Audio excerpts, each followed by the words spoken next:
కూర్చొని డైరెక్ట్గా తెలంగాణ ప్రజలు తప్పు చేసిండ్రు అని ఎవరికైనా ఇప్పుడు కేసీఆర్కి ఏ లక్షణమైతే ఉందో ఆయన చేసిన తప్పును నువ్వు తప్పు చేసినావు అని అంటే కోపం ఎట్లా వస్తుందో ప్రజలు చెయ్యని తప్పు కూడా కేసీఆర్ తెలంగాణ ప్రజల్ని తప్పు పడుతుంది మీరు తప్పు చేసి నాకు ఓటేయక అని దాంతో ఇంకా కూడా ఈయన మారలేదు ఈయనకు బుద్ధి రాలేదు ఈ ఎన్నికల గట్టిగేసి ఒకటి డొక్కలేసి గుర్తుంటే కానీ చక్కగా అన్నట్టుగా ప్రజలు అనుకుంటున్నారేమో అని అనిపిస్తుంది కానీ ఆయన ఏంటంటే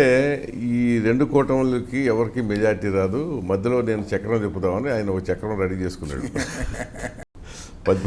ఎన్నో కొన్ని సీట్లు నాకు ఇవ్వండి నేను చక్రం తిప్పుతానని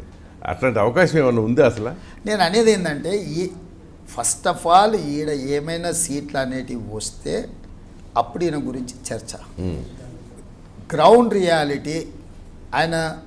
3-4 సీట్లలో సెకండ్ ప్లేస్ ఉన్నాడు మిగతా అన్ని దగ్గరలో థర్డ్ ప్లేస్ ఉన్నాడు ఆయన ఒప్పుకున్నా ఒప్పుకోకపోయినా ఇప్పుడు సర్వేలు అనుకోండి ఫీడ్బ్యాక్ అనుకోండి రకరకాల అంచనాలు అనుకోండి పెట్టిన అభ్యర్థులను బట్టి కూడా మనకు ఒక అంచనా వస్తుంది అంటే election how serious you are అనేది ప్లస్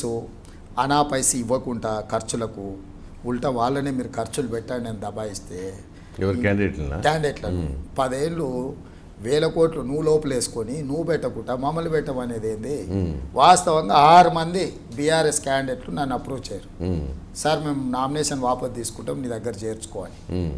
నేనన్నా ఇంకా ఇప్పుడు ఆ అవసరం కానీ ఆ పరిస్థితి కానీ లేదు అని వదిలేసిన అందుకోసమని టీఆర్ఎస్ 17 సీట్లలో పోటీ చేస్తుంది లేకపోతే గాన నేనే అనుకుంటే 6 మంది అభ్యర్థులే ఉండరు వాళ్ళు బీఫామ్ తీసుకొని నామినేషన్ స్క్రూటినీ ఆయనకు విడ్రాయల్స్లో మేము విడ్రా చేసుకుంటామని అప్రోచ్ అయ్యారు సో అంటే నేను ఏమంటున్నానంటే కేసీఆర్ ఎంత లూజ్ అండ్ ఎలక్షన్ చేస్తుండనే దానికి ఇది ఒక ఉదాహరణ ఆయన బీఫామ్లు ఇచ్చిన వాళ్ళు కూడా అంత అయిపోయినాక మేము పోటీ చేయము ఉపసంహరించుకుంటాం అనే పరిస్థితి వచ్చిందనంటే రాజకీయంగా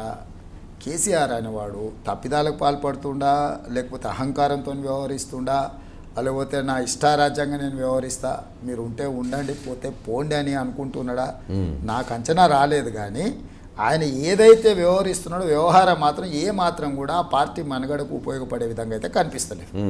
అంటే అది కావచ్చు బట్ కేసీఆర్ ఏది ఎలా